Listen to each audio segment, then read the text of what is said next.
दोस्तों, शिवलोक यानी जहाँ पर निराकार परब्रह्म सदाशिव अपने साकार शिव स्वरूप में माँ शक्ति के साथ निवास करते हैं और यही वो लोक है जिसे पाना ही हर मनुष्य जीवन का परम उद्देश्य है, जहाँ पहुंचकर मनुष्य जीवन मरण के बंधन से मुक्त हो जाता है, यानी उसे मोक्ष की प्राप्ति हो जाती है और यहीं से पूरी सृष्टि की शुरुआत होती है और प्रलय के बाद फिर से सब कुछ इसी में विलीन हो जाता है। इसे ही ब्रह्मलोक और मोक्ष का धाम कहा गया है। लेकिन यहाँ तक पहुँचना आसान नहीं है, तो शिव प्राप्ति के लिए हमें क्या करना चाहिए, कैसे हमें शिव की अनुभूति हो सकती है और आखिरकार ये शिवलोक कहाँ पर है। दोस्तों, मुख्यतः हम 3 लोक के बारे में जानते हैं, जिसे स्वर्गलोक, भूलोक और पाताल लोक कहा जाता है। जिसमें भूलोक पर हम मनुष्य निवास करते हैं, जिसे मृत्युलोक या पृथ्वीलोक भी कहा जाता है। तो हमारे इस भूलोक के ऊपर स्वर्गलोक और नीचे पाताल लोक है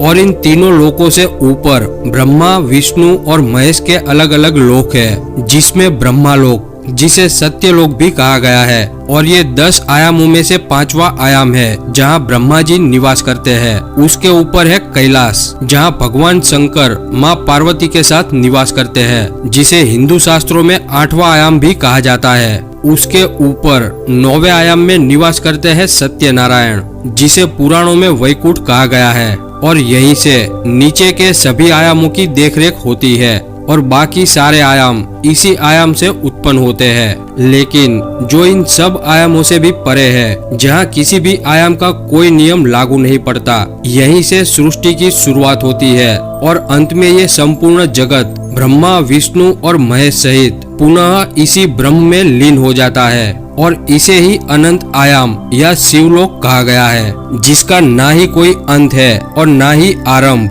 जहाँ केवल अंधकार है और यहीं पर परब्रह्म सदाशिव निवास करते हैं। इसी अनंत से महत, महत से अंधकार और अंधकार से आकाश की उत्पत्ति हुई है। यहीं से निराकार परब्रह्म सदाशिव हर कल्प की शुरुआत में ब्रह्मा जी की तपस्या से प्रसन्न होकर एक नया साकार स्वरूप धारण करके सर्वप्रथम ब्रह्मा जी को दर्शन देते हैं और ब्रह्मा जी उन्हें एक नया नाम देते हैं। इस लोक को ब्रह्मलोक, परलोक, मुक्ति धाम, शांति धाम इत्यादि नामों से जाना जाता है। शास्त्रों के मुताबिक जैसे स्वर्ग में सफेद दिव्य प्रकाश फैला होता है, वैसे ही शिवलोक में सुनहरे लाल रंग का प्रकाश फैला हुआ है और इसी प्रकाश को ब्रह्म तत्व या छठा तत्व कहा जाता है। यहाँ पर केवल सिद्ध आत्माएं देह बंधन, कर्म बंधन और जन्म मरण के बंधन से रहित होती है, यानी यहाँ ना तो संकल्प है, ना वचन है और ना ही कर्म है। इस लोक में केवल परम पिता परमात्मा शिव के सिवाय